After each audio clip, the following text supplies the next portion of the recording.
Hello my friends, and welcome back to the rabbit hole, and welcome to some updated thoughts on azelaic acid for acne. As some of you may know, azelaic acid has come up in a few of my skincare trials I've done. I've done some experimenting with it on its own, and I am going to tell you before we get any further in this video, overall, I really like this ingredient. But I think there are a few things that you should maybe know about it. So we're going to talk about that in today's video. Timestamps and links are in the description box below as always, and I am going to be sharing with you a total of 3 products.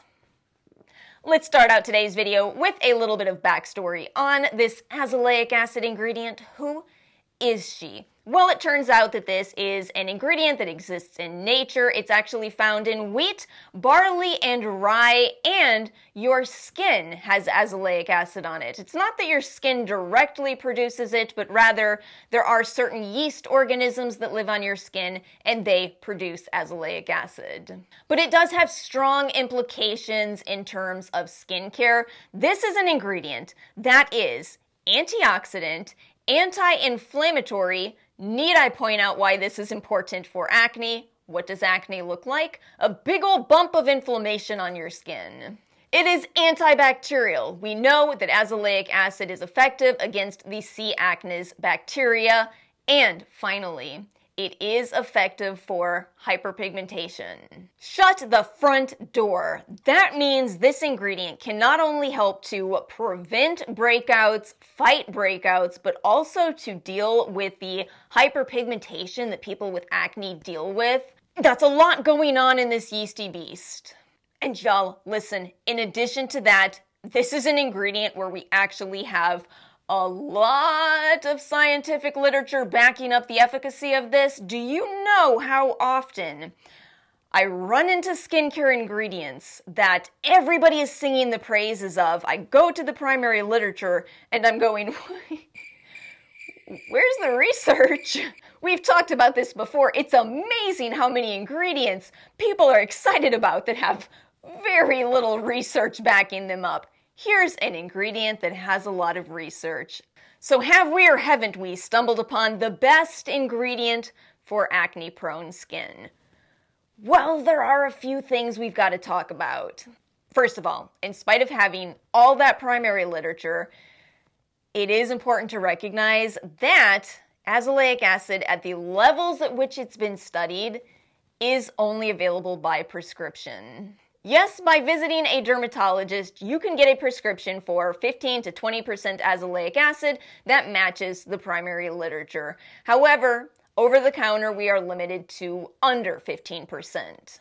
But always remember that a lack of research doesn't mean something doesn't work. It just means we haven't done the research. And why we haven't done the research, I will never know.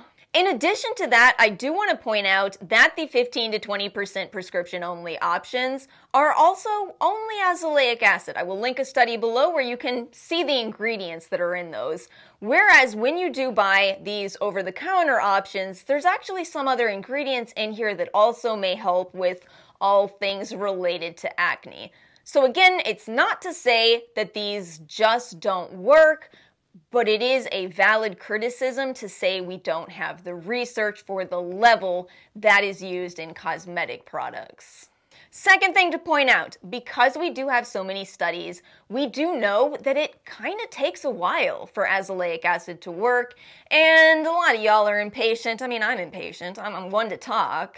It's not unrealistic to wait between 2 to 3 months for this ingredient to reveal its results on your skin. But third, and I feel this might be the most important element in this conversation, you might have to use it a little more frequently to see results. And this gets into tricky territory for some of us skincare enthusiasts because we're already juggling all these multiple different ingredients. We're skin cycling, you know we are.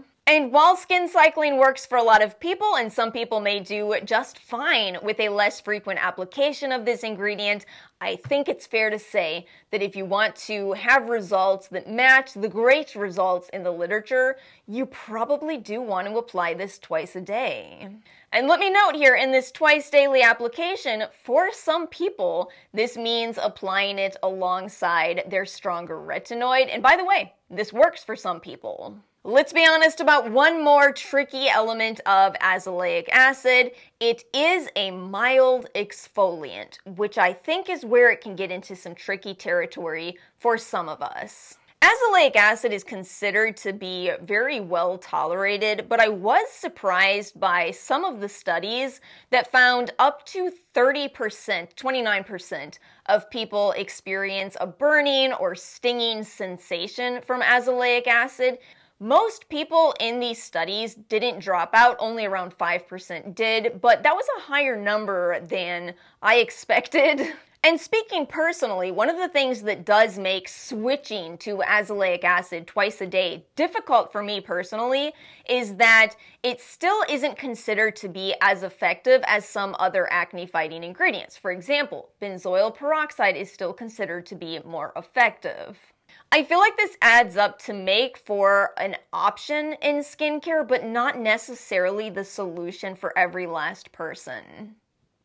Again, overall, I do really like azelaic acid, and I do think if you do deal with acne and you haven't yet given it a go, I think you should try it. But more so, I wanted to make this video and frame things in this way because it seems like there's reasons why this might not be the end-all, be-all for everyone. Now listen, as is always the case, please feel free to leave your experiences with azelaic acid in the description box below. Share what products you've tried, share what has worked for you or what hasn't. That was all just to introduce azelaic acid as an ingredient. I do want to talk about 3 products that I have used, again, as somebody with sensitive, acne-prone, and dry skin. And let's start out with the most affordable. That is the Costa Baja Azelaic 10 Serum. Now, this is a serum that does contain azelaic acid at 10%. Remember how I mentioned additional ingredients in these products? This also has some undisclosed amounts of panthenol, niacinamide, a little bit of hyaluronic acid in a gel form. Now, I'm going to be honest with you that I think this is a great option, but it is my least favorite of the 3 products I'm sharing, probably just because it is a gel.